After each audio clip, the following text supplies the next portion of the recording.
மதியம் வணக்கம் டாக்டர் நாயக். என் பெயர் ஈசி வெஸ்ட்பி. நான் ஆக்ஸ்போர்டு யூனியனின் செயலாளர். உங்களிடம் கேட்பதற்கு ஒரு சிறிய கேள்வி உள்ளது.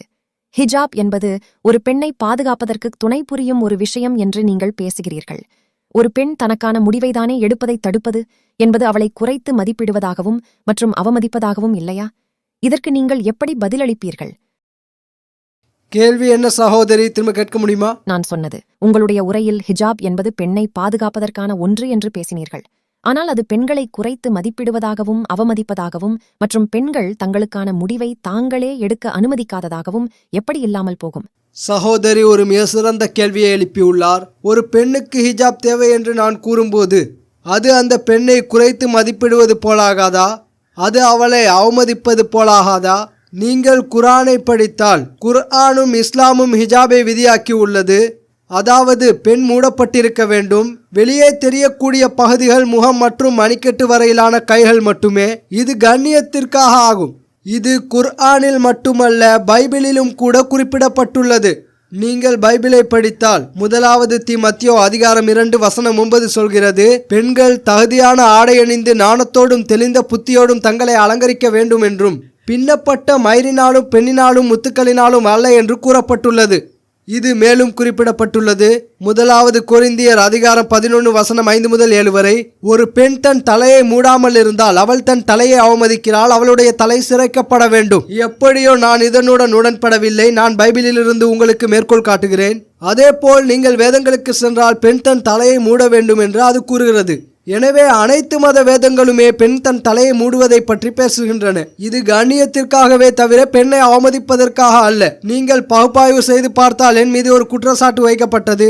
அதாவது டாக்டர் ஜாக்கிர் நாயக் கூறுகிறார், அவர்கள் ஹிஜாப் அணியவில்லை என்றால் உங்களுக்கு தெரியும். நீங்கள் மேற்கத்திய ஆடைகளை அணிந்தால் அந்த பெண் பாலியல் வன்புணர்வு செய்யப்படுவதற்கான வாய்ப்புகள் உள்ளன என்று நான் கூறியதாக சொன்னார்கள். இது மீண்டும் ஒரு தவறான மேற்கோள். நான் என்ன சொன்னேன் என்றால், பெண்கள் உடலை வெளிக்காட்டும் ஆடைகளை அணிந்தால் அவர்கள் பாலியல் வன்புணர்வுக்கு ஆளாவதற்கான வாய்ப்புகள் அதிகம் என்று சொன்னேன். எனக்கு எதிராக பேசிய அதே செய்தியாளர்களைத்தான் நான் குறிப்பிட்டேன். சண்டே டைம்ஸ் எனக்கு எதிராக எழுதுவதற்கு ஒரு வருடத்திற்கு முன்பு மார்ச் 9, 2009 அன்று சண்டே டைம்ஸ் ஒரு கட்டுரையை வெளியிட்டது. அதில் பிரிட்டனில் எழில் ஒருவர் என்ன நினைக்கிறார்கள் என்றால், கவர்ச்சியான உடலை வெளிக்காட்டும் ஆடைகளை அணியும் பெண்கள் தாக்கப்பட வேண்டும் என்று நினைக்கிறார்கள். மன்னிக்கவும், நான் இதனுடன் உடன்படவில்லை.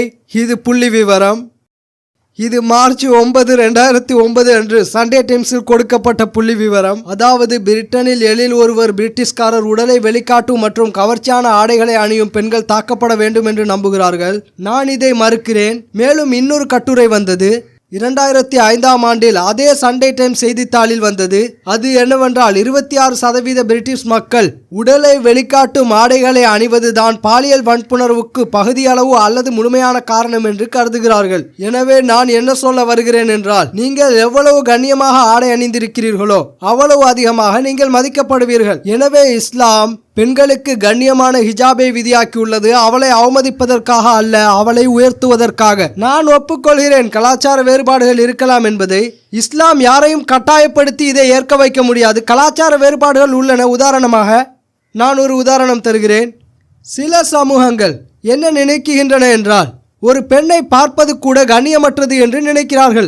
சில சமூகங்கள் பார்ப்பதில் எந்த பிரச்சனையும் இல்லை, ஆனால் ஒரு பெண்ணை தொடுவது கண்ணியமற்றது என்று நினைக்கின்றன. சில சமூகங்கள் கை குலுக்குவதில் எந்த பிரச்சனையும் இல்லை என்று நினைக்கின்றன. சில சமூகங்கள் முத்தமிடுவதில் எந்த பிரச்சனையும் இல்லை என்று நினைக்கின்றன. சில சமூகங்கள் இருவரும் ஒப்புக்கொள்ளும் வரை எதை செய்தாலும் எந்த பிரச்சனையும் இல்லை என்று நினைக்கின்றன. வெவ்வேறு சமூகங்கள் மற்றும் வெவ்வேறு கலாச்சாரங்கள் வெவ்வேறு விதிகள் மற்றும் ஒழுங்குமுறைகளை கொண்டுள்ளன. நான் அமெரிக்கா சென்றிருந்த போது, நான் உரை நிகழ்த்தி கொண்டிருந்த போது ஒரு அமெரிக்கர் என்னிடம் சொன்னார், உங்கள் கிழக்கத்திய பெண்கள் கண்ணியமற்றவர்கள் என்றார். எனக்கு அதிர்ச்சியாக இருந்தது. நான் கேட்டேன், ஏன் கிழக்கத்திய பெண்களை கண்ணியமற்றவர்கள் என்று சொல்கிறீர்கள்? அவர் என்னிடம் சொன்னார், உங்கள் கிழக்கத்திய பெண்கள் தங்கள் வயிற்றை காட்டுகிறார்கள். அமெரிக்காவிலும் மேற்கத்திய நாடுகளிலும் வயிற்றை காட்டுவது என்பது கண்ணியமற்றது. இந்தியாவில் வயிற்றை காட்டுவது என்பது கண்ணியமற்றது அல்ல, ஆனால் சிறிய ஆடை அணிவது கண்ணியமற்றது. எனவே நீங்கள் உணர்ந்து பார்த்தால் சகோதரி, அங்கே வெவ்வேறு கலாச்சாரம் உள்ளது, வெவ்வேறு ஒழுங்குமுறை உள்ளது. இஸ்லாம் யாரையும் அதை ஏற்குமாறு கட்டாயப்படுத்த முடியாது. இது குர்ஆனில் சூரா அல் பக்ரா அத்தியாயம் 2 வசனம் 256 தெளிவாக குறிப்பிடப்பட்டுள்ளது.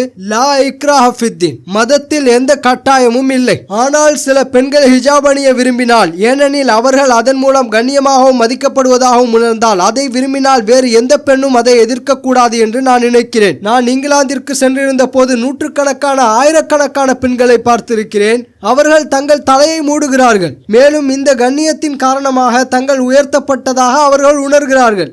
இதுவே உங்கள் கேள்விக்கான பதில். மிக்க நன்றி.